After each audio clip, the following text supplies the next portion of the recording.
In the name of God, the most gracious, the most merciful. Ladies and gentlemen, I would like to welcome you all to our tonight's webinar on girls' education, women's human, civil, and political persecution in Taliban-ruled Afghanistan. On 15th August 2021, the Taliban seized control of Kabul.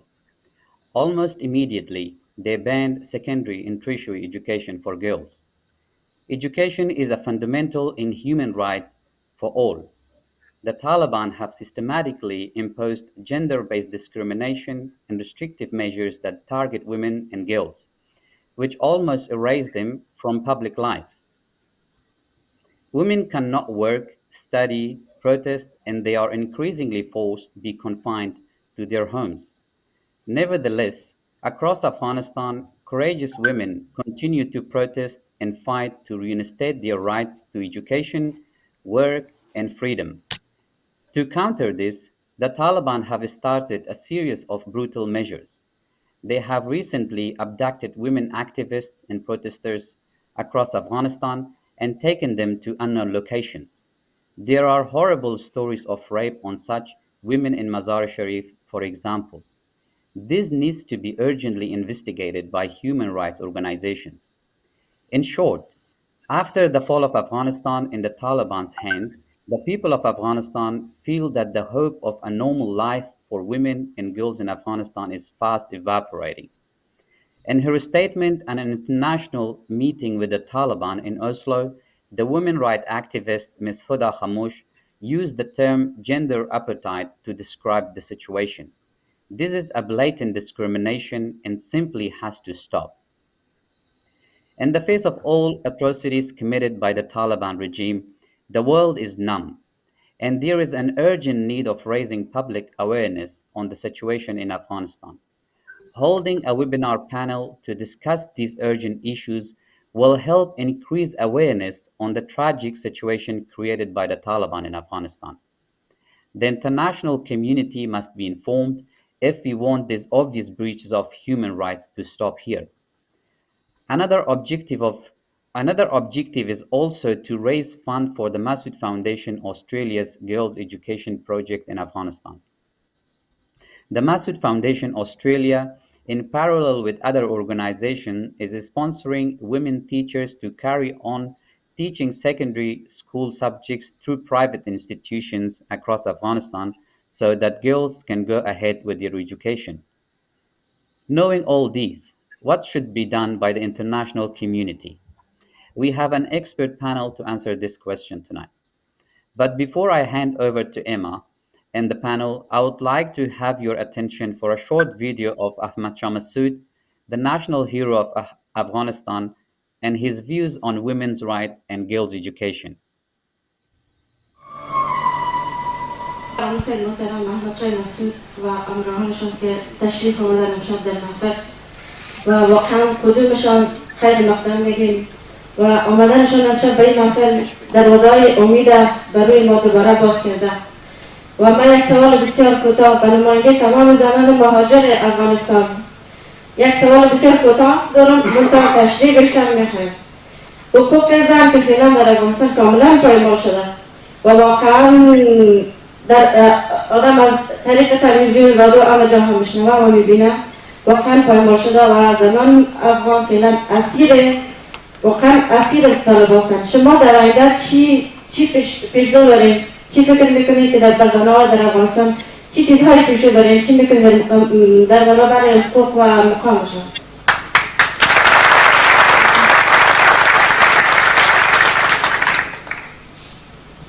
این سوالی بوده که طی چند روز مسلسل به هر جایی که روبرو شده این سوالا کردن و ما واقعا چیزی که تصمیم داریم بکنیم در آینده در این ارتباط اما مسئله را خدمت شما می‌کنیم. پیش شما زن و مرد هر دوش از نقطه نظر ارزش انسانی ارزش برابر دارند. هیچ دیگر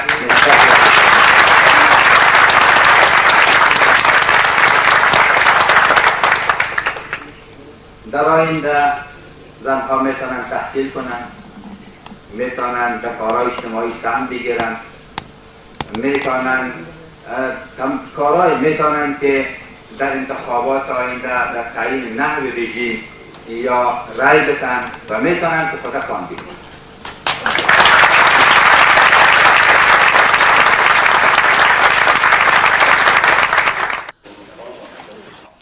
در قسمت تحصیل زنها و کار و اینکه زنها بتانند که فعالیت داشته باشند، نه تنها با او مخالف نخواهد بودیم بلکه ای را تشویق میکنیم و به افغانستانی که بعد از یک جنگ طولانی تا به ایجا رسیده در بازسازی اقتصادی از او زنها میتونند یک نقش بسیار عمده را داشته باشند. Now I would like to introduce you to our moderator for tonight's webinar, Emma Graham Harrison. She's a senior international affairs correspondent at the Guardian News and Media. Emma was previously Afghanistan bureau chief for Reuters news agency. She graduated from the University of Oxford with a bachelor's degree in Chinese studies. During 4 years in Afghanistan, she reported from Taliban-controlled districts and embedded with NATO soldiers. Over to you, Emma.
Sorry, Emma, you have been muted throughout the whole time.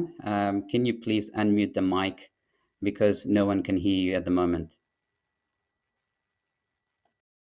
Hi, everybody. I'm really sorry about that. I thought that I had been unmuted at the beginning of this, so let me start again. It's a real honour to be here with you all today. Speaking on an issue of such great importance. I'll try to keep this very brief because I don't want to put everyone behind schedule if you've already been listening to me in silence. Many apologies. Our first speaker, almost everybody on this panel probably needs no great introduction for people who follow issues of women's education in Afghanistan, because they're all people who've been involved as professionals, as activists, in this field, but I will give you a brief recap of their biographies, just to remind you, or for those of you who perhaps are familiar with some of them, but not all of them. So our first speaker, who won't actually be part of the panel discussion, but is just giving us an address about issues related to women's education, girls' education, is Dr. Nilofar Ebrahimi, who served for 10 years as an MP for Badakhshan in Afghanistan's parliament. While there, she also sat on the Women and Human Rights Commission. Outside politics, she's a humanitarian, founder of the ZamZam Humanitarian Foundation, and an activist as a volunteer member of the Afghan Women's Network. Also joining us, we have Farkhondeh Akbari, who's a postdoctoral scholar at Monash University. She focuses on diplomacy and peace settlements with non-state armed actors and has studied the Taliban in Afghanistan. She's worked at UN headquarters in New York, the Afghanistan Independent Human Rights Commission, and for the Afghan government. Dr. Mirwais Balkhi, former Minister of Education for Afghanistan. He holds a PhD in international relations. He's published numerous articles in both English and Persian. He's worked as a diplomat as well as a minister, as Deputy Ambassador to India, among other positions. Dr. Mehmet Ozalp is a scholar and public intellectual and one of the most prominent Muslim community leaders and scholars in Australia. He's director of the Centre for Islamic Studies and Civilization, founder and executive director of the Islamic Studies and Research Academy, and the editor-in-chief of the Australian Journal of Islamic Studies. He's the author of an incredible 47 publications, including 3 books. And finally, Heather Barr is Associate Director of the Women's Rights Division at Human Rights Watch. She's researched human rights in countries around the world and lived in Afghanistan for several years, and particularly over the last 6 months has been focused on researching and publishing about the impact of the Taliban on women's rights in Afghanistan, particularly education. So given that I already held everybody up with my unfortunate failure to unmute, perhaps we could move on to Dr. Ebrahimi's speech. I hope we're back on track with the timing now. به نام خدای عدالت و آزادی. In the name of Allah. Thank you, Imam. Thank you, panel members and guests. Tonight, I will talk about the situation in Afghanistan under the Taliban regime regarding 3 things: women, politics, and female students. The situation of women in Afghanistan under the Taliban regime. The fall of Kabul on Sunday, August 15, 2021, is a historical turning point for the people of Afghanistan and for its international partners. On that day, the people of Afghanistan experienced a severe mental shock and everything changed. From that day onward, women have been constantly tortured and abducted. The Taliban's minds are darkened so that they cannot understand that they have become the enemy of humanity and especially of women. They should accept women as equal human beings, but they will not. The situation of women under the Taliban regime is worrying, and this concern is not only remaining unaddressed, but it is growing worse every day. As a woman, I call on the international community: if you believe in humanity and Afghanistan women, do not abandon us. Do not let the Taliban impose their medieval thinking on our people in the name of Islam. Do not let the women of Afghanistan be victims of war. The political situation under the Taliban regime. The government and all its infrastructure disintegrated after the Taliban took control of the country. There are no more democratic institutions based on the people's vote. Parliament is closed.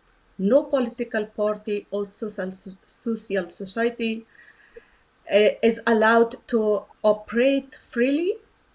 Demonstrations are suppressed and protesters are beaten and imprisoned. People's lives have become very difficult, and the number of elites leaving the country is increasing.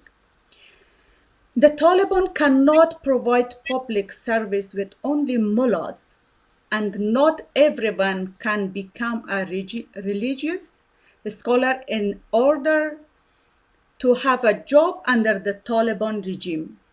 This is not right.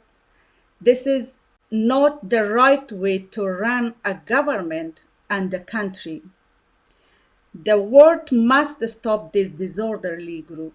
They are disrupting world order. The female students' situation under the Taliban regime.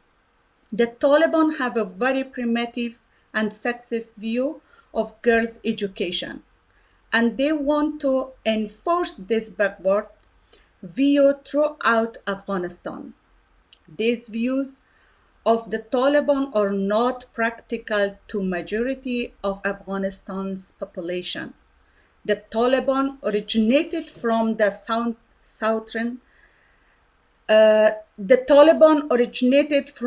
southern part of Afghanistan and have an extremely conservative mindset. In the South, women are refused an education. They are oppressed and dominated by men. The Taliban want to change the all of Afghanistan to be like that. Why does the Taliban want to impose the culture of one tribe on the all of Afghanistan? It is unjust that the Taliban have forbidden the education of a generation of women. They deceive the world, saying that they are opening the gate of schools to girls.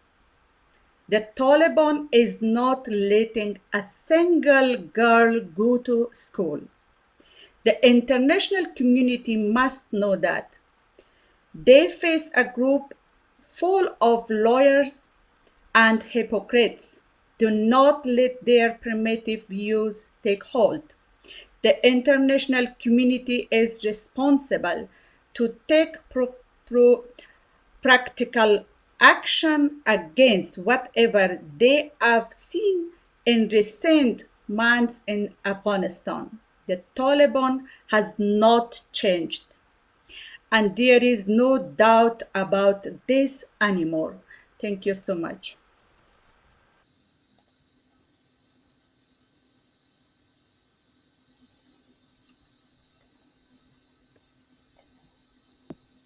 Thank you so much for your speech. Sorry, just checking I was unmuted there. So I think that's a good reminder, a good overview of how serious the situation is in Afghanistan. We're going to start by perhaps asking Heather, because she's been compiling, keeping track of human rights violations, of discriminatory rules and legislation and behaviour against women, just to give us a little overview of what exactly the situation is like for women in Afghanistan and what rights they've had taken away from them, particularly in the sphere of education. And then hopefully we're going to come to Dr. Balkhi to talk a little bit about what the situation was like before the Taliban took over. Dr. Ozalp hopefully is going to give us some Islamic perspective on why the Taliban are claiming something as Islamic that is not claimed by any other Muslim majority country in the world, and perhaps religious arguments to tackle their position. And then hopefully we're going to hear from Dr. Akbari about some of the activism that's going on in Afghanistan and some of the best ways that the international community and those of us who are beyond Afghanistan can try to support women who are on the front line of that struggle in Afghanistan. So, and then we'll hopefully have time for a little bit of discussion. So, Heather, perhaps you could start by just giving us an overview of how exactly the situation is in Afghanistan for women. What rights have been taken away from them? What sort of persecution are they facing at the moment? Thanks so much, Emma. So after the Taliban gained control of Kabul on August 15th, they held a press conference 2 days later. And at that press conference, they specifically addressed women's rights. And they said that men and women were equal and women would have all of their rights. And this was repeating rhetoric that we had heard from them quite a bit in Doha during the negotiations that they had with the US and the inter-Afghan dialogue. But I think it was the next day that they dismissed the women from the government media company. And pretty much every day after that, there was a new policy announced, which was really directly in conflict with those statements. And one of the things that we were hearing from women's rights activists from the beginning was that they felt that the pressure on women's rights, the rollback of women's rights would intensify over time. And unfortunately, I think that now, 6 months down the road, there's a lot of evidence that they were right in saying that. We've seen really major rollbacks by the Taliban in both policy and practice in pretty much every area of the lives of women and girls that you could think of. Education, we've already discussed a little bit. The vast majority of girls' secondary schools have remained closed across the country. Women have faced huge barriers to accessing higher education, and in most cases have not been able to do so. Women have been denied access to most forms of employment. The Taliban seem to feel that women should only work in positions that men can't do in their eyes, such as educating girls or providing health care to women. Freedom of movement is kind of a cross-cutting issue that's undermined every other right as well, with women being harassed on the street over what they're wearing, over whether or not they have a male family member escorting them, over whether they should be outside at all. And then, of course, people have mentioned the protests. Women began coming out in the street and protesting almost immediately against these violations of their rights. And the response by the Taliban to those protests was brutal from the beginning and has become more and more so over time. And then there are many other areas we can talk about, like dismantling the whole system designed to deal with gender-based violence, creating new barriers to women accessing healthcare, even things like women playing music or playing sports. But I'll stop there. Thanks so much. Thanks. So I'm actually going to, as you know, Heather, you mentioned something that I think we've seen again and again, which is this difference between what the Taliban say and what they do, and this is particularly when it comes to talking about education. And they've always said that women have an Islamic right to education, and you know, as someone who's obviously not an expert on Islamic scholarship, you know, it's very clear to see. You look around the world. All the many Muslim majority countries in the world, you know, very different in their forms of government, you know, the particular type of Islam that's most common there, you know, from Turkey to Iran to Saudi Arabia to countries like India, where you have a very large Muslim majority. There's not really any other place where you see large numbers of scholars claiming that there's an Islamic justification to keep women out of school. And indeed, the Taliban haven't even tried to claim there's a religious justification.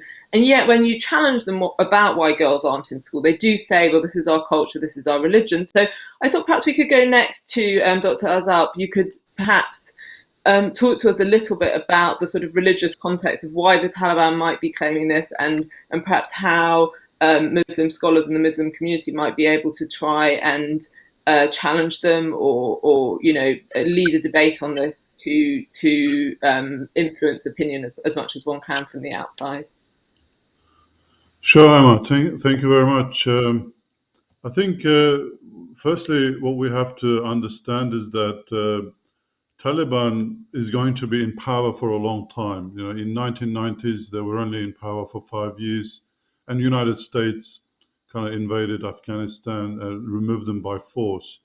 And we know that in any authoritarian regime in their recent modern history, they tend to last for 20, 30 years. So unfortunately, we don't want that. You know, I don't think anybody here would want Taliban to last that long, but we have to be realistic, and unfortunately, they could be there for a while. So what needs to be done is that have a long-term strategy developed to really slowly regain the rights of women in Afghanistan. And what we see in Taliban are extremely conservative Muslims. Their biggest drive to prevent women's education is two things. One of them is they believe that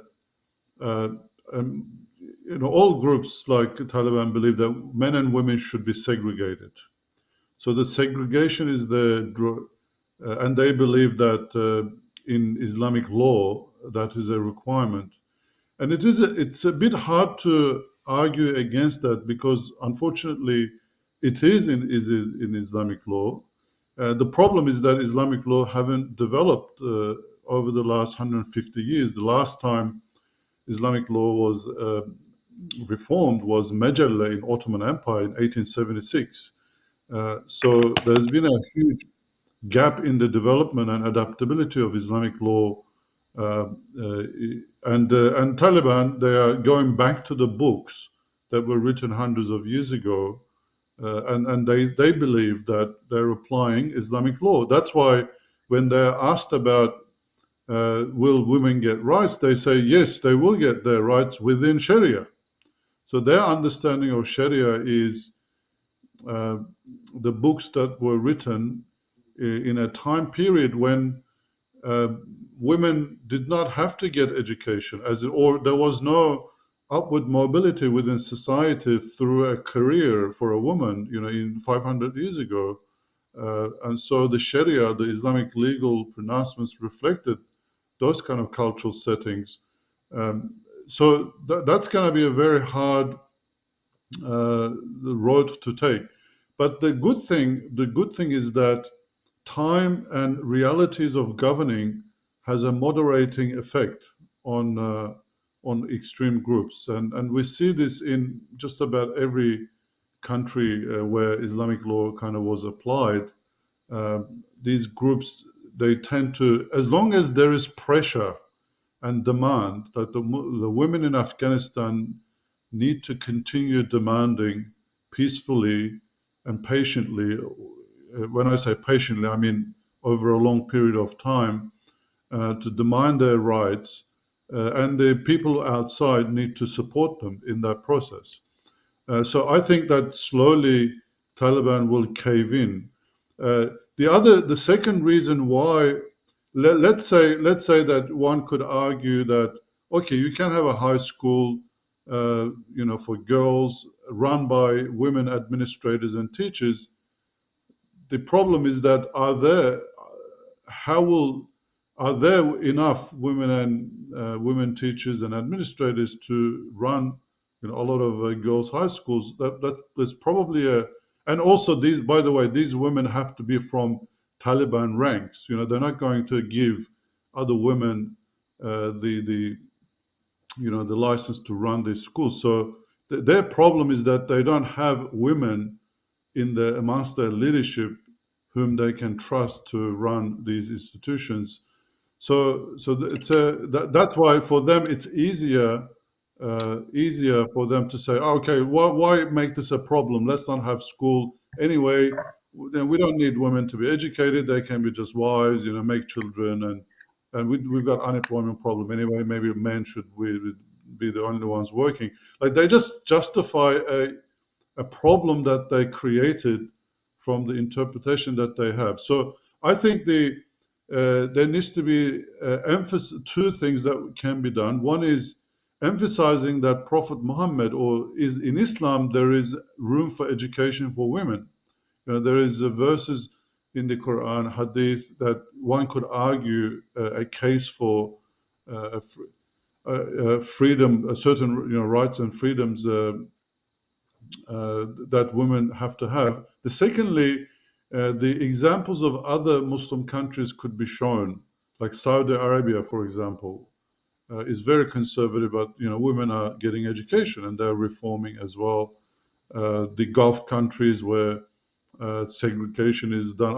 I haven't lived there, but so in these countries, the segregation is done, but still women get education. Like what I'm saying is that I'm not here pro segregation myself, But just the reality is that that's what Taliban want to do. So it's better we need to understand what Taliban is thinking and what's driving, what's their motive. So if you understand that, then you can build strategies to deal with that. Otherwise, like we are, like people, I see that people are just writing and speaking from unfortunately, a Western context, which Taliban just outrightly rejects. They're not listening to this. So the arguments have to be provided from the Islamic framework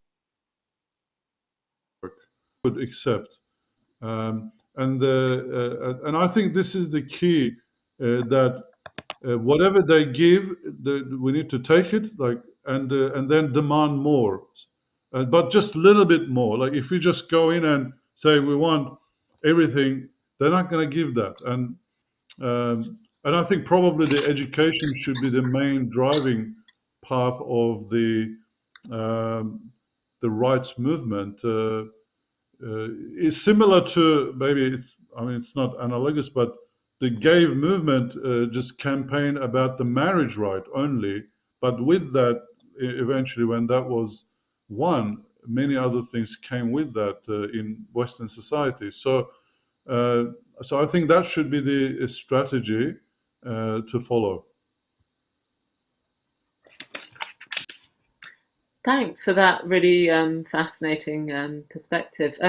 Dr. Balkhi, I think one of the things that's important, the Taliban often, when people are criticizing them on women's rights, say, well, things weren't perfect under the last government. And certainly we know, that although there were 20 years of achievement, you were starting from an incredibly low base. I think UNICEF figures are that only 4 to 5% of children were in education in 2001, when the Taliban were toppled. So the new government was starting from an almost unimaginably low base. So although there were a lot of achievements over the last 20 years, of course, there were areas where there was still room for work. And I wondered if you could perhaps give us an overview of what the situation was with girls' education, because we know there are provinces, for instance, I was recently in Zabul, where the only high schools are in the provincial capital. So there were definitely families looking to educate their girls, but rural areas were still very conservative. So perhaps you could tell us a little bit about, prior to the arrival of the Taliban, what was the education system like for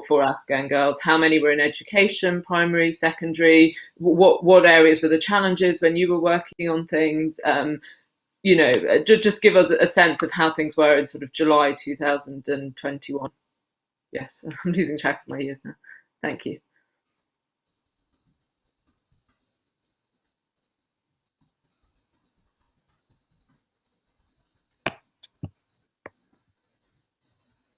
Dr. Balkhi, can you hear? I'm sorry, there was a disconnection in the voice. Okay, apologies. Thank you very much.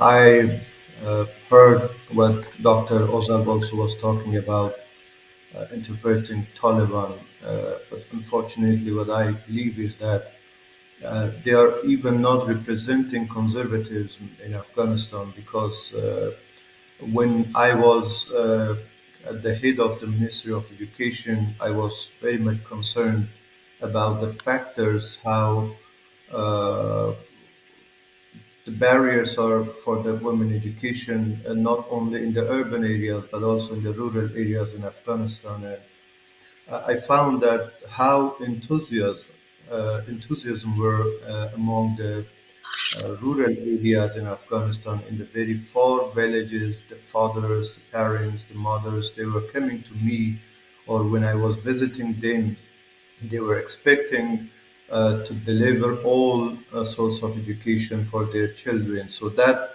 made me to at least think about how to give access to education for girls in the rural area. That's why we made a top priority of girls' education in the decade of education strategy that I had developed for the Ministry of Education to have all the opportunities for them. So that is true that in 2001 we had 900,000 students in all across Afghanistan with 100% boys.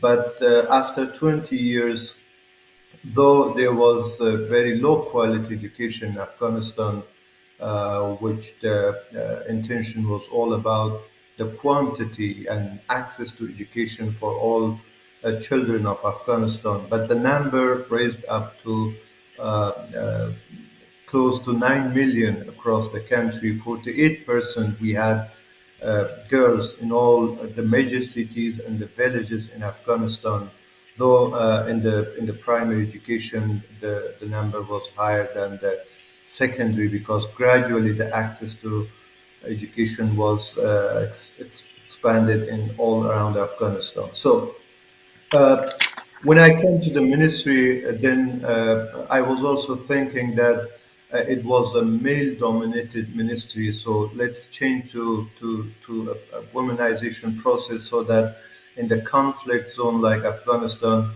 we can transfer the administration and also the responsibility of the education to the women in Afghanistan, as being a soft ministry in the country because of the situation that we had. That's why out of the 11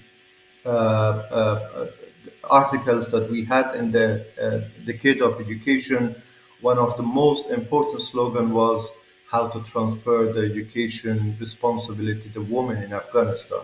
So based on that, the leadership for the education, the administration, administrative education, and also the quality education, gender education, these were all the most important parameters that we were investing. For example, one of the major factor that was depriving women in Afghanistan from education was the lack of educational environment for women.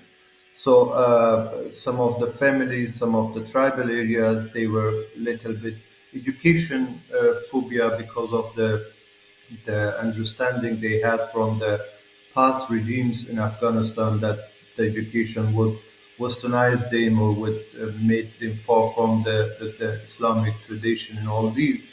That is why we started building girls' education, girls' school in Afghanistan, with almost 3,000 school building was just prioritized for the girls in 17 provinces, and also it had a second installment also for that.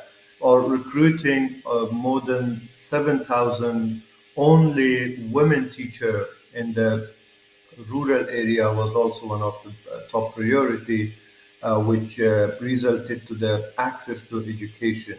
So that is why I believe that in the major cities, in the villages, in all corners of the country, the families, they were demanding education for their children, and even the Taliban, they did not have a unified policy of anti-education when they were fighting against the government of Afghanistan. I had contact with different figures that time, and when they were preventing some of the girls' school or banning girls' school, and when we were contacting and discussing, they were opening again. I remember out of 70 towns in Afghanistan which were under the control of Taliban, around 30 towns we had girls' education, but we did not want it to impart it or reveal, because that was very sensitive and politicized. That is why they wanted to open the school, since they were not very much ideologic, and they wanted to at least make little bit better environment for girls, and then the girls, they can continue their education. Uh, Now also when I see the situation even under Taliban, it is the same, because the leadership among the Taliban, they have different take-ups and different ideas. Some of them, they support education still. In some cities, even when I was discussing with them, they were saying that we want to support the education. But there is an ideology and education phobia among the Taliban leadership, and they believe that there are certain prerequisites.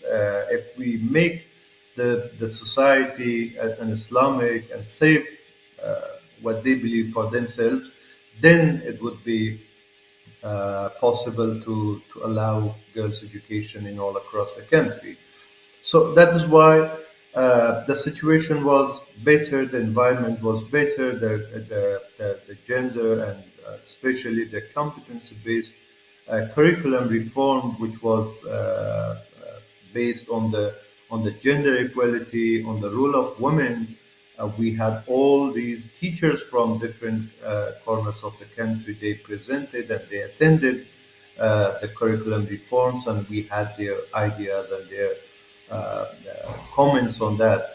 So that was the context of Afghanistan for me as being at the head of the Ministry of Education.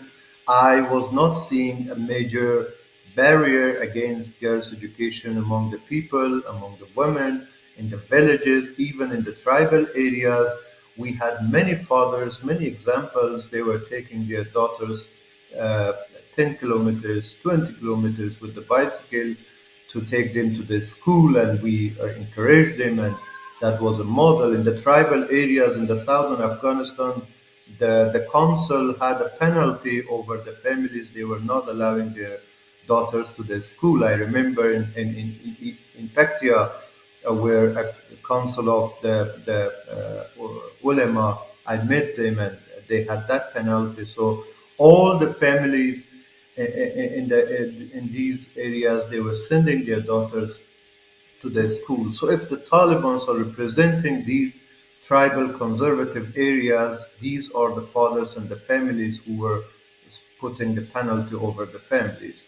That is why I believe that the main reason behind the education phobia is the mentality they got from the jihad period in Afghanistan, where there was a literature produced that education will turn you anti-Islam and westernized and anti-Afghan culture. So that's why it needs to be completely reformed and transformed. Then there should be an education, especially for the women, because target is for the women. Though I heard the news that they are trying to bring reform for the total curriculum in Afghanistan, not only for girls, for boys also. So we don't know what kind of reform they want to bring for the school books and all the education curriculum.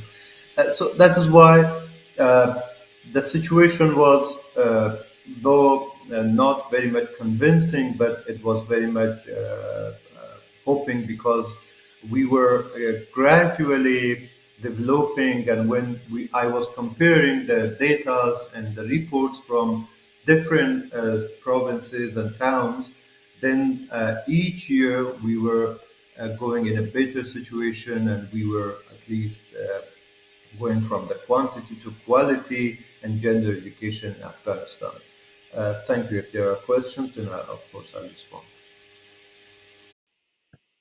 Hi, thank you, Dr. Balkhi. It was interesting what you were saying about the sort of Taliban who are pro-education. I'm sure many people here saw the report from the Afghanistan Analyst Network about senior Taliban leadership in Qatar and Pakistan who have been sending their own girls to school, and the impact of being in a different cultural context, and the hope for change that might bring. Although, as we know, in sort of autocratic dictatorship situations, you do often have a double standard situation where the leadership will do things that they say are prescribed for ordinary people. So it'd be interesting to see how that plays out, and whether those leaders who have obviously come to realise the benefit of education for their own daughters are willing to extend those benefits, or work to extend those benefits to other Afghans, or that's something they're going to keep to themselves.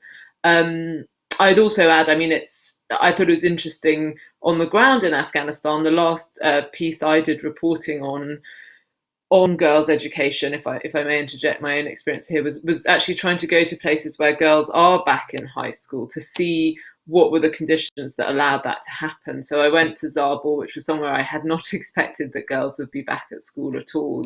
Somewhere where there had been limited support for girls' education under the, even under the previous government, very conservative. I went up to Mazar and I spoke to women from Herat, and there was a very interesting combination. I guess this also goes back to what you were saying, Dr. Azal, about advocating for education, because in some of those places, in Zabul, the fact that the schools had gone back seemed largely down to the advocacy of extremely courageous women from an older generation who themselves had lived through being deprived of their rights under the previous government, and said they were determined, even if it cost them their lives, to try and stop that happening to another generation of Afghan women.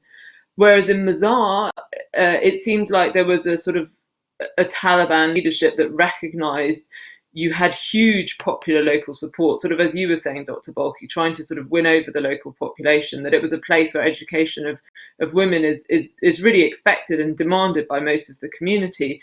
And girls' schools had gone back almost immediately after the Taliban takeover. And the Taliban director of education, who I spoke to, for Mazar-e Sharif city, not for all of Balkh, his wife was actually a teacher in a madrasa, not in a school. Obviously, it is a different type of education, but it was, very interesting to me that he had a wife who was working outside the home in education. When you talk about changing attitudes and things, and perhaps room for some hope, although obviously there were many other aspects of the situation that were the women in Mazar and Zabul both said they felt the quality of the education had gone down. They resented being told to wear burqas to go to and from school. I mean, they were prepared to do it if it was the price of getting an education, but they weren't happy about it. They'd had a few male teachers, so they said, coming back to what I think a couple of people have mentioned, there were no longer enough teachers because the male teachers had been dismissed and they hadn't yet been able to recruit female teachers and weren't sure if they would be able to.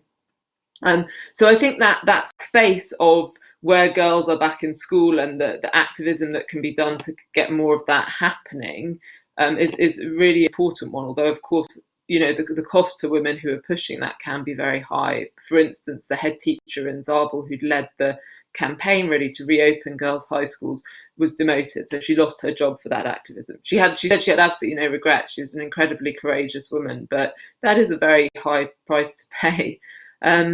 Anyway, so perhaps, sorry, enough from me. Dr. Akbari, you've not claimed your title, but as you have a PhD, I feel like you should be a doctor like everyone else who has one.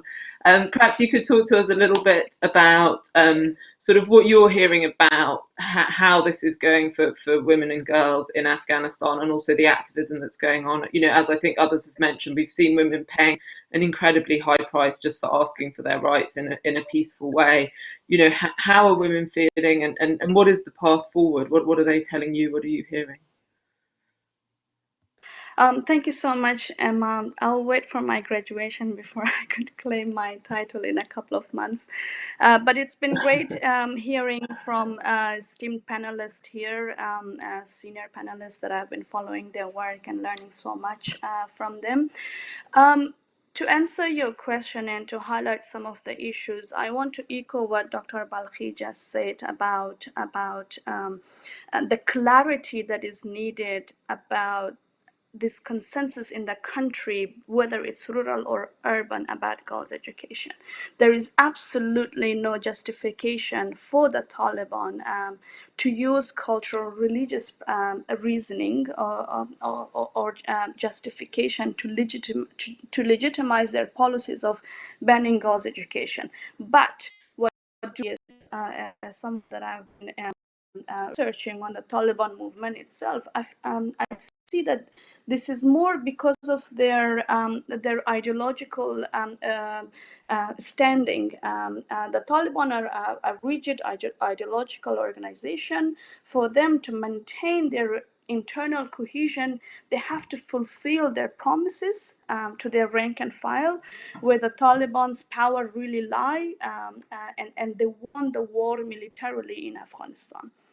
And for them to be able to show that they are this ideological organization, and then this impact of jihad and the propaganda and the justification that they have used to recruit their fighters are the main reasons, I believe, that they are opting to this or taking on these policies of banning girls' education, although this is costing them one of the biggest challenges to earn a recognition and legitimacy from the international community.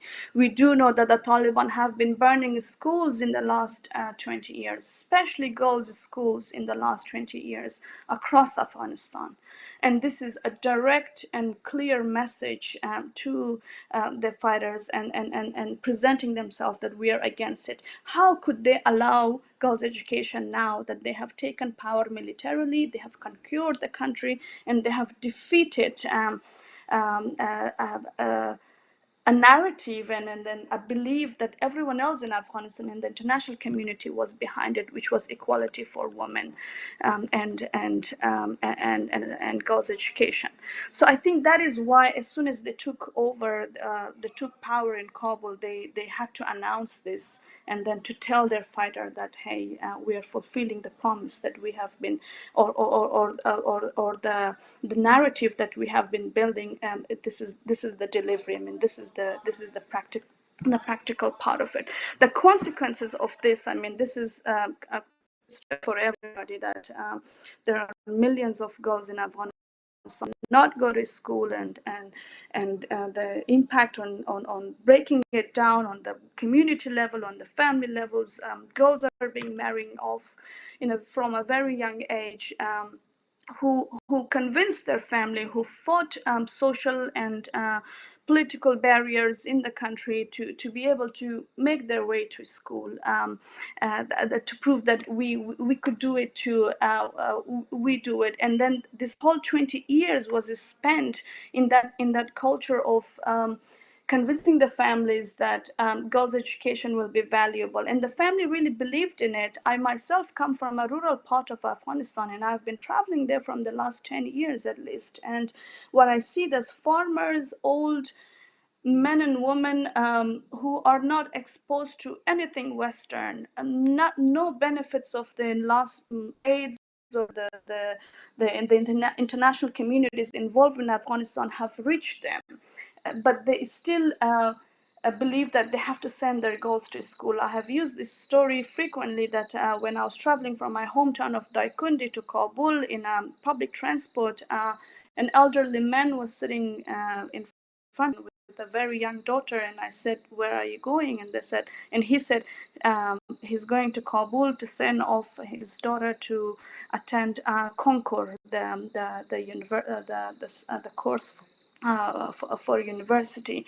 And then he told me that he has sold his only asset, his only treasure, which was a cow, to feed his family, to be able to send his daughter to school. Because why he did that? He believed in it. He believed that his daughter could bring good to himself and to the community, and to change the fate that these people in the rural area have had, of filled with deprivation, with a change for prosperity. So I think this narrative needs to be clear and consistent for everyone who talks about Afghanistan and about girls' education, that there is no community in Afghanistan, majority, and by here majority I mean a large majority, that they are not supportive of girls' education. We are in the 21st century, and whoever do travel to Afghanistan, they will know this. And what can be done? I think, as I said before, the narrative is very, very important. That we do not delve into or allow ourselves to be used by the Taliban's narrative, Taliban's reasoning that they are not allowing girls' education because it's a cultural thing. They're not allowing girls' education because the situation is not appropriate. Well, majority of the girls' school in Afghanistan are girls' school only. Their gender already. Heather knows more, and she already touched on that. But this is a mere excuse, just as I mentioned earlier, it's just to feed into its own jihadist rank and file, to keep them happy and to avoid any sort of fragmentation and ideological clashes, and that's why they use that. But we have to reject that consistently, and that's one thing that we need to do.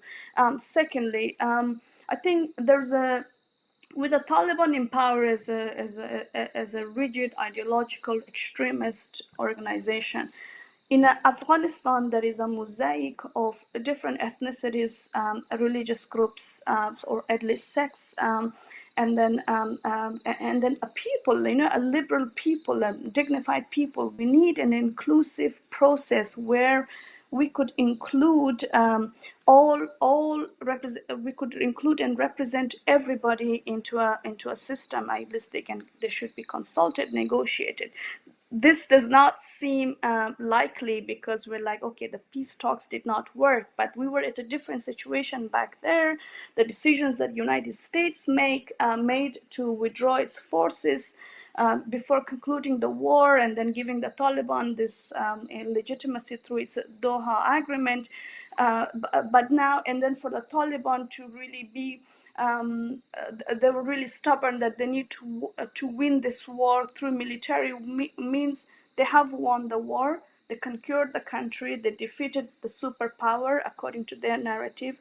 And now I think the leverage still lies to the international community to pressurize the Taliban that the fundamental rights of the people should be respected, with no if and what or whatever, because it's clear people want equality, people want rights, including equality for men and women, and using this framing of Islamic, non-Islamic, I think this is just being very, very politicized, and we should not fall in those traps. And another step could be, of course, what the international civil society has been doing so far. As an Afghan myself, I'm very grateful for everything they have done to highlight the plight of vulnerable communities and Afghan women, and then the situation in Afghanistan. I think that needs to continue, and it is important because it will matter. We live in a globalized world, and highlighting these plights in the country, and then hearing from the grassroots, it will be something that the Taliban could never get away with, and I think that is important. And third, which is more practical, and that is supporting grassroots movements much more authentically and genuinely, without making it a very, very political or as scandalous that what we have seen with recently with women protesters. And there are different groups claiming different things, but and then the Taliban are misusing or using those movements and those activism as a way to say, oh, they want to go overseas, or they want to claim for asylum elsewhere. That's what they are doing. I think they, regardless of whatever, we need to support grassroots movements, and what Massoud Foundation is doing with supporting girls' education, even if it's supporting a very underground school somewhere in a far village, would make a difference until politically things work out, because these girls still need to learn every day. My cousin, she was studying medicine. Now she's suicidal because she thinks that all years of hard work, coming from a very poor background, studied for 7 years on an empty stomach, and walking to her university to save on fees for public transport to be able to survive, and before she's in her university, she's just abandoned at home, and she's being pushed to marry someone so that she could just she could get on with her life, which she doesn't want because she worked hard for it. There are millions of such girls across Afghanistan, and supporting grassroots movements will reach out to people who you never will hear about, who may never get the chance to speak on international platforms and levels, and we need to press on and do not allow until we can for Afghan girls and women to be abandoned and to be segregated for a longer period of time. Once again, I think everything has to continue. Thank you so much. Thank you, Farkhondeh. That was really very powerful, and I'm so sorry to hear that story of your cousin. It was very brave of you to share that with us, and I just wanted to say how painful it is to hear the going from the abstract of women being deprived of education to the incredibly traumatic reality of that for individual women and girls. That was very powerful. And I thought your point about needing to continue supporting grassroots and even changing one life was so interesting, particularly now looking at the Afghan women who've been sort of prominent advocates, prominent figures. It's really struck me over the last few months how many of them are graduates themselves of secret schools, of underground schools. They went to school dressed as boys or to these secret schools, and I think that in itself, the courage, the impact of that generation of women who had to get their education in that way is a real reminder of how it's terrible that has to be the last resort, but I think it's a real life reminder of how impactful it can be to support that work and how important it is. We want to open up to questions from the audience in a little bit. We have a tiny bit more time. So I think I had one question for the panel. Maybe not everybody wants to answer it. Those who do have thoughts, if we could maybe keep them short so we could try and have time just for some of those listening to put questions to you. For those in the audience, if you could let me know whether you want to direct those questions to a particular panel member or you want them thrown open generally. But my question is really about sort of in terms of trying to influence the Taliban. One of the proposals we've seen from the US is to make funding for all education conditional on girls being in school. And I've heard some people saying, that's really important, it's an incentive to the Taliban. And I've heard other people criticizing that, partly in fact reflecting what you were saying, Dr. Balkhi, and other people, that there is a huge demand in Afghanistan for education, that people want it, that the Taliban as a government, if the West is giving money to the Taliban to pay for education, which is a good that the Taliban should be providing for the revenue they do have from customs and things like that it will just free them up to spend the money on salaries for security forces or other negative things, and that actually, because the Taliban have shown, as several of you have said, they have a desire to establish their legitimacy, they should be forced to find that money themselves. So I'd be very curious to know, as you're all experts, I really don't know myself. So if you have any thoughts on, should the West be offering to fund girls' education? Should it be offering to fund all education conditional on girls being in school? Or should that be something left to the Taliban to do for themselves? I don't know if people have brief thoughts.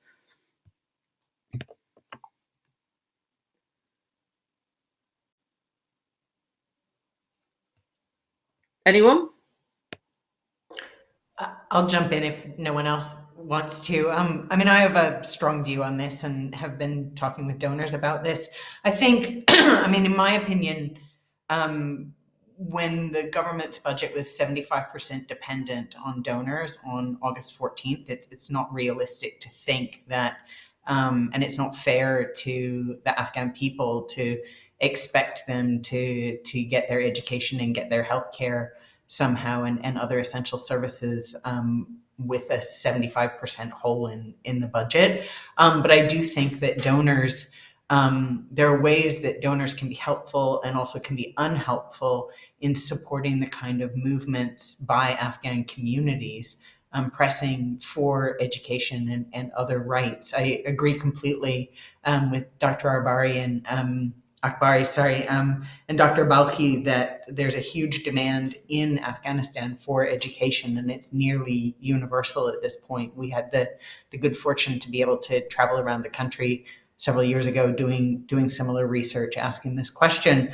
But I think what donors need to do is they can't be funding discriminatory systems. And so I think they need to divide up the education system. I don't see any problem with them funding primary education. I think that they should definitely fund community-based education and these kind of NGO-run schools, which are playing a really important role. I think they should make a really strong proactive effort to fund education in provinces where they're able to verify that girls' schools are open and operating fully at the secondary level. And I think that in provinces where girls' schools remain closed, it would be unethical for them to be funding only boys' education. Thanks. Can I add something? Absolutely, please Yeah, jump in. for donors to for us to add to support funding girls' education only. I was speaking to students at Birmingham University recently, and what there were female students, majority of whom are not attending, but a few who are going. The whole university is being militarized. There are Taliban fighters everywhere, and the staff are being lectured on that everything has to be Islamic. So everybody in the university are policing the women students in the university. So even if there are going to be girls' education, it has to have certain attached to it, which would protect the rights of these girls. Otherwise, everybody will be the judge of these girls, including things like what you're wearing, how you're talking, and what you're learning, and these things. So allowing or supporting education for girls, and then the Taliban are agreeing to it, is not everything, and that conditions about how it should be done would be critical. Otherwise, I think it will be just further abuse and assault to this woman, because from my talks to these girls students in Bamiyan, saying stop, even though it's a private university, that it's a university to their class, because they just don't feel belonged anymore. They're being isolated, and everybody will have a say about what they wear, and then means that there is not a clear and consistent policy about what they need to wear and what they need to say. And there are also spies in those classes in the university operating, who would report then to the Taliban, talk to this guy or to this male teacher. And all of this sort of prevent or this does not allow these girls to feel that they could be they could participate in those classes.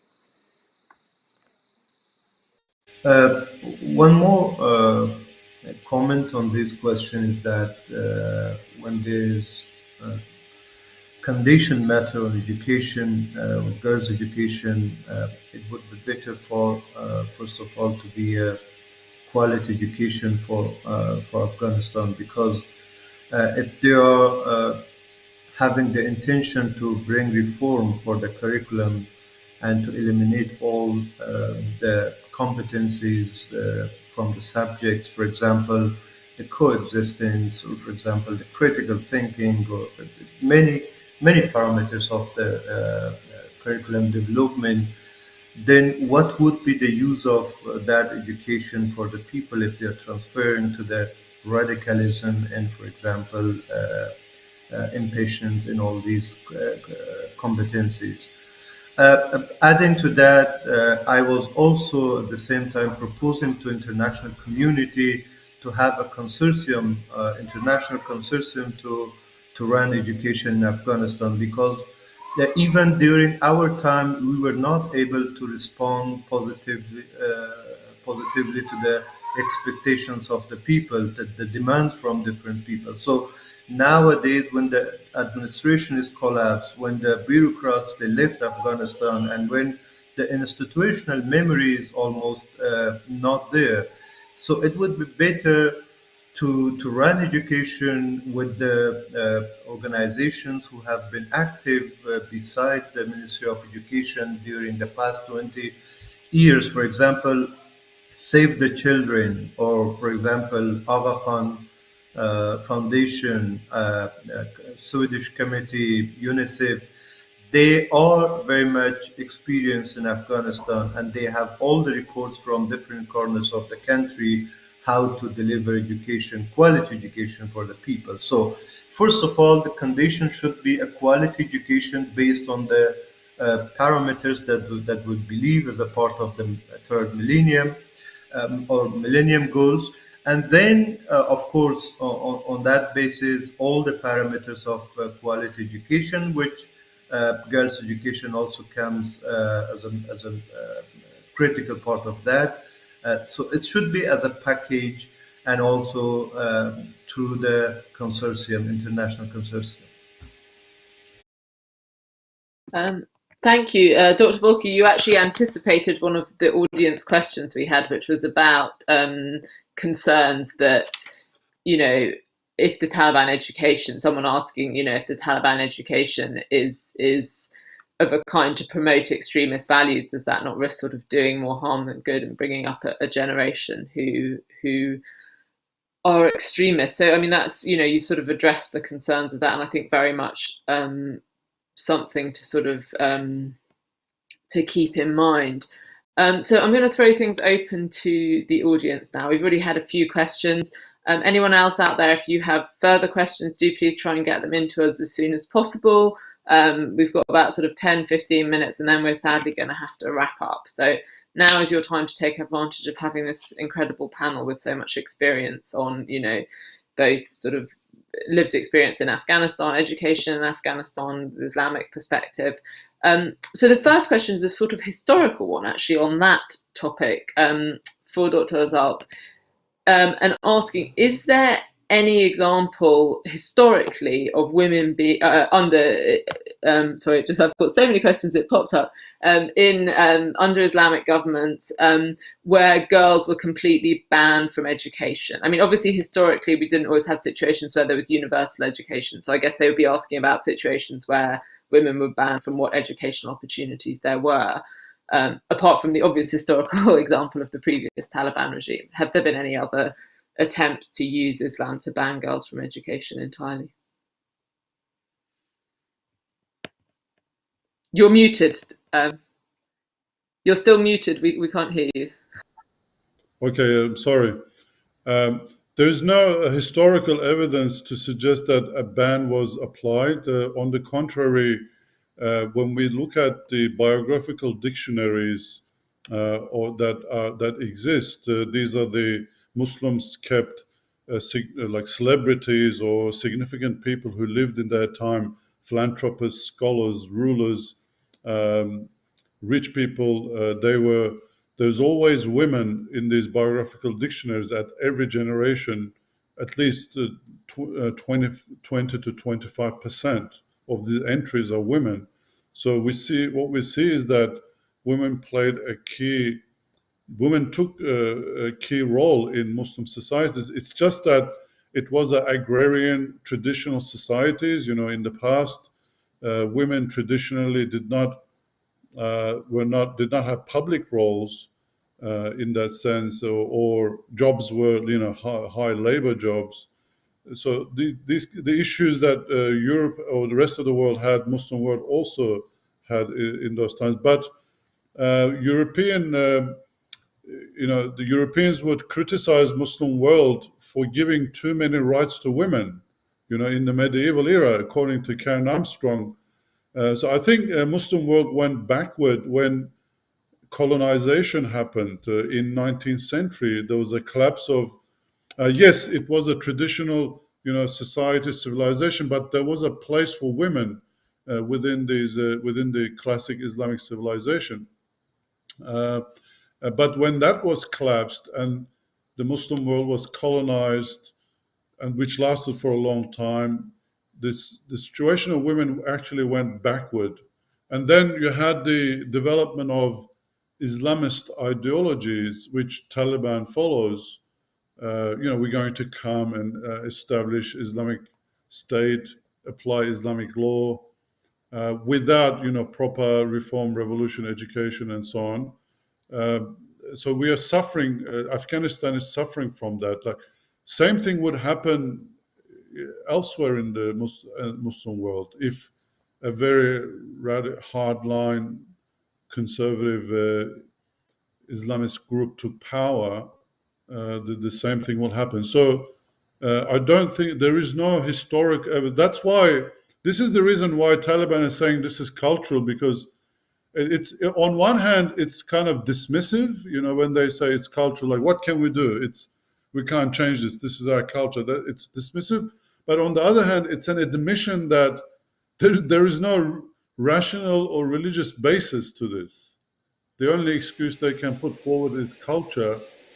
And I think the argument to that is there's bad culture, good culture, So it's up to you guys to change your culture. So and change it. You're in power now, and there's demand from people. Like I think we tend to stay.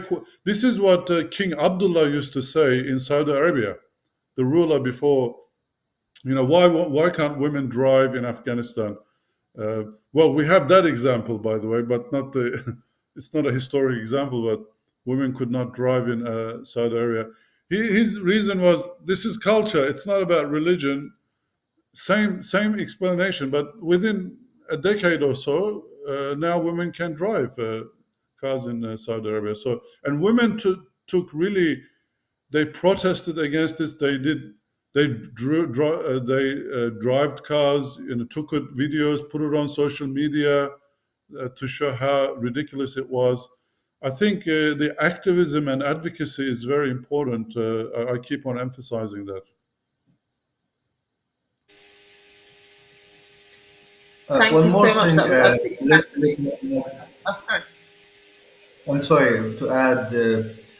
In 2019, I remember Taliban, they closed all the schools in Logar province. They had an ultimatum that they have to switch into madrasas and they have to close the schools. And they were also threatening the teachers not to receive their salaries and they have to go to the madrasa and then they can teach there and they can have their salaries. So when I was looking the reason behind why the Taliban they want to support madrasas and closing their schools, whether it's only because of the beliefs that they have, or maybe there are certain other reasons behind. Then I found one fact that in 2019 they were facing short of the recruitment from the madrasa students in Afghanistan because many of them have been killed in the battleground. So what they did, because the demand for the school was a lot and people they were sending their children to the school, not to the madrasa. That is why they wanted to close their schools and open the madrasa and support the madrasa so that they can recruit many fighters from the madrasa, which is very easy because of the heading curriculum being taught in the madrasa. So there would be one question that we should not pass by very simply, that is this philosophy of the existence of Taliban. It is not a reaction against the government that they came and they governed Afghanistan and that's it. They have their ideology and they will not be concise within Afghanistan. That is why I believe that for the curriculum reform also they have many intentions for their long-term strategies, unfortunately in the frame of the global radicalism. Thank you so much for those sort of really interesting perspectives and on the historical and religious context for this. I mean, I think it's also worth noting that it's for Afghans to sort of choose where they want their own culture to go. But in the West, for instance, we fought against aspects of our culture that we found, oppressive in some ways. My own grandmother had to resign when she got married because she wasn't allowed to continue working as a married woman. and was told she wasn't allowed to wear trousers when she was working. And, you know, those aspects of our society were challenged and changed. And I think there's certainly, you know, as Dr. Akbari, Dr. Ebrahimi have, well, as all of you have said, you know, there's demand from Afghan women for change. And most recently, you know, I was in Musakala, the heart of Helmand, very traditional area. I was staying in the women's quarters of the house. The only person I could talk to in the house was one of the women who spoke some Farsi, because she'd been a refugee in Iran right at the beginning of Afghanistan's long period of wars when she was very young. She was a woman in her 50s. And she was the only woman in the house. I mean, my diary is very poor, but it's enough for a conversation.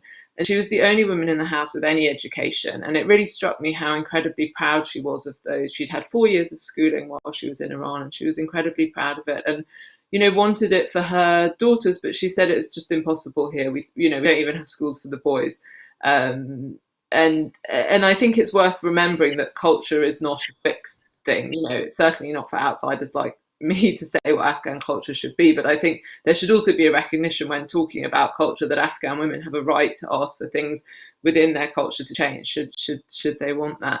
I think we have time for a very quick answer to one last question. Perhaps one of the women would like to or a couple of the women would like to take this one on. I think it's very interesting, from someone in the audience who's saying, are the policies on girls' education broadly supported by all of the Taliban, or is it possible that if a more moderate faction were to gain an upper hand within the government, could we see a bit more flexibility, a bit more positive response on girls' education? So I don't know if any of the women want to try and, I realise we're only 6 minutes away from the end, so if you wanted to jump in very briefly on that, that would be fantastic. Can I just make one very quick comment on this? Please, absolutely.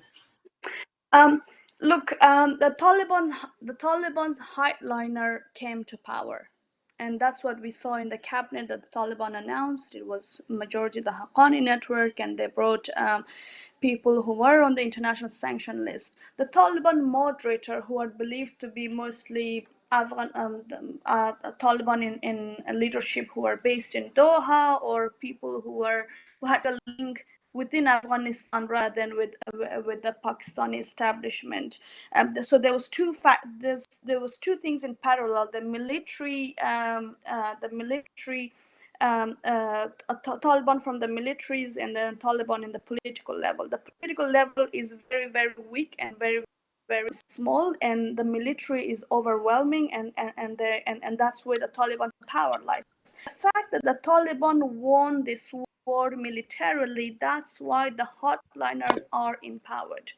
The Taliban's from the political end, and then the diplomatic representative and people who are presented and used as a deceit to us and the international community in the media since the diplomatic engagement with them in starting from October 2018 with the US, when the negotiation started. We saw the more softer Taliban, and then that's why people started building this narrative that the Taliban has changed. This is the new Taliban. They respect women's rights. They're sort of compromising, flexible for these whatever reasons. But political settlement failed.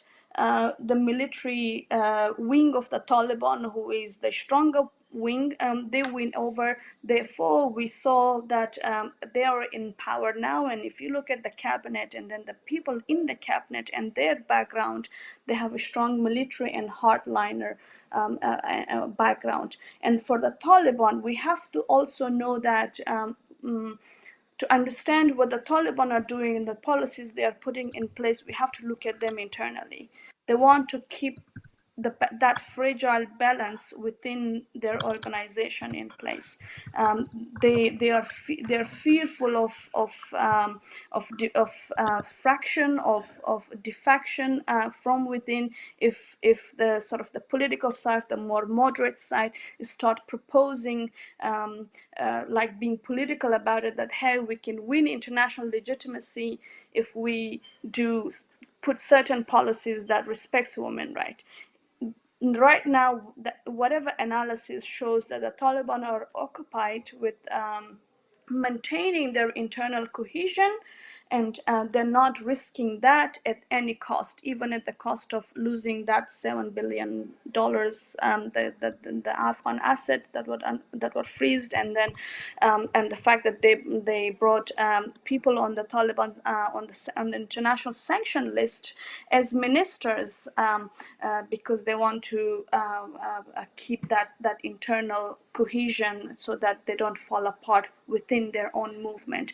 Therefore, I think it is now that the military has taken over, it's very, very hard and very, very unlikely for the moderate Taliban to push on for these policies. It could take time, and the international community can still use its leverage for recognition, for giving aid to Afghanistan, and for this economic opportunities and regional connectivity, and then the regional supporters of the Taliban to push more for this moderate side of the Taliban to be more empowered. But as mentioned earlier, yeah, it's just that the way in which this war was won, unfortunately, it shouldn't happen this way, and the international community did really allow this to happen, and therefore it's really hard to give it back to the moderators or other say on future policies to make it more moderate. And one more thing, as you listen to the ministers for the Taliban officials, they say, okay, the people are starving. They said, oh, the God will feed them. It's more very ideological answers and responses, and that's how they go about it. That and that really shows that they're very, very ideological, and they're not very practical, and they rely on that side a lot more than the moderate side. Well, thank you for that very thoughtful, if rather bleak, closing thought on which to end. I'm really sorry, Dr. Balkhi, I think we've already run over into the period when we're meant to be wrapping up.